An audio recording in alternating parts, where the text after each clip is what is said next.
Imperfection is beauty, madness is genius, and it's better to be absolutely ridiculous than absolutely boring. Hello, and good afternoon. My name's Tatiana.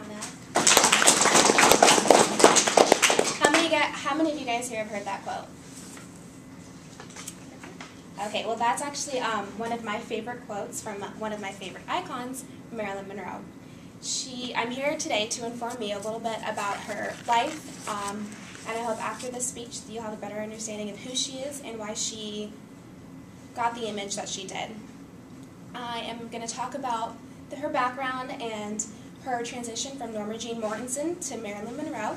Then I will discuss some of her Hollywood career and how the acting she did and some of her marriages.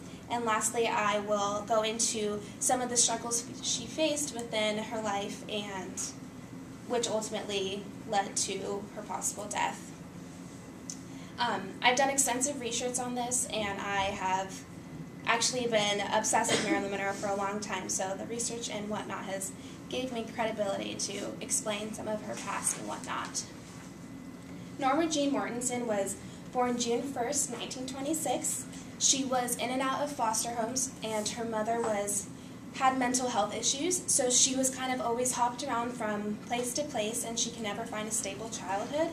So she thought at age 16 was when she decided to marry Marine Jimmy Daughtry. This was something for her to finally belong somewhere, belong in a household, belong to someone that loves her. But unfortunately, the marriage wasn't as what she thought it would be. He went away to the Marines, so she was left alone. And then that year, she divorced him and was found by a photographer. And with that photographer, gave her more opportunities to kind of see what she can do in life, and that leading to eventually landing her first movie role, which ended up being her first, changing her name, changing her hair from, you can see, it was kind of in between a dirty blonde and reddish hair, and she gaining the name Marilyn Monroe and becoming the iconic sex symbol that everyone kind of knows her as to be today. Let's see. So, not only was Marilyn a sex symbol, she as well was a renowned actress. With roles such as Some Like It Hot and How to Marry a Millionaire. That kind of landed her on the map. She was finding herself to be something that she wanted to be a serious actress, she wanted to be in lots of roles, she wanted to be known in Hollywood, she wanted to be loved. However, not all of her roles were that amazing. She was never known to be an outstanding actress as opposed to some of the other actresses of her time. She wasn't necessarily the best one, however she may have been the prettiest one, as you can say. Critic Ed Stephen said that he didn't particularly care for her work. It was the sight of her that really excited people, and especially the male members. And there was something about her that many couldn't explain. It was whether the presence that she came in the room with. She had, just by looking at her, she had a presence that just really got people wondering who she was, and even when she just would blow a simple kiss, that it would just really get audiences like, wow. As you guys all know, the skirt blowing scene, that's one of her most famous pictures. It was in preparation for one of her roles in, let's see, The 7-Year Itch.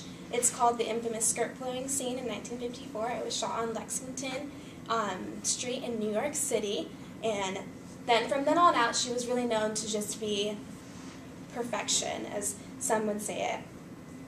Going into some of her marriages, Marilyn's first marriage obviously failed to Jimmy Daughtry, and then married and divorced in the same year. She married Joe DiMaggio, Yankees baseball player. That was one of her most popular marriages. They got married in the middle of San Francisco. Everyone knew them to be the iconic couple. And then lastly, she had her third marriage to husband, writer Arthur Miller. She claims that that was her one true love. Arthur Miller wasn't in the limelight as much. However, she felt that he saved her.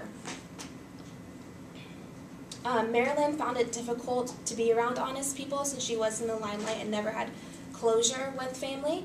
She found it difficult for her to be a part of happiness. With her breathy voice and hourglass figure, Monroe, a much admired international star, despite her chronic insecurities regarding her acting abilities. She suffered from self-image issues. She didn't want to be looked at as the dumb blonde that just kind of pranced around. Unfortunately, that image for her never really changed. She couldn't get past it, and that kind of led to the speculation of her using drugs and alcohol to be an outlet for her. Later I'll explain how she used that. She used it as a coping mechanism for herself. Hollywood, men, and drugs and alcohol were something that she felt wanted by, and this leading to her depression. Psychologist Scott Patton claims most episodes of deep depressions are brief and few are very long. I would have to say Marilyn had a very long episode of depression, and this being said, that eventually this led to her death.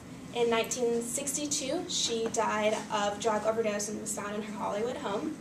And but her image always remains the same. She was buried in her favorite Emilio Pucci dress, and in one of the most expensive caskets in LA. So one can never say her style changed.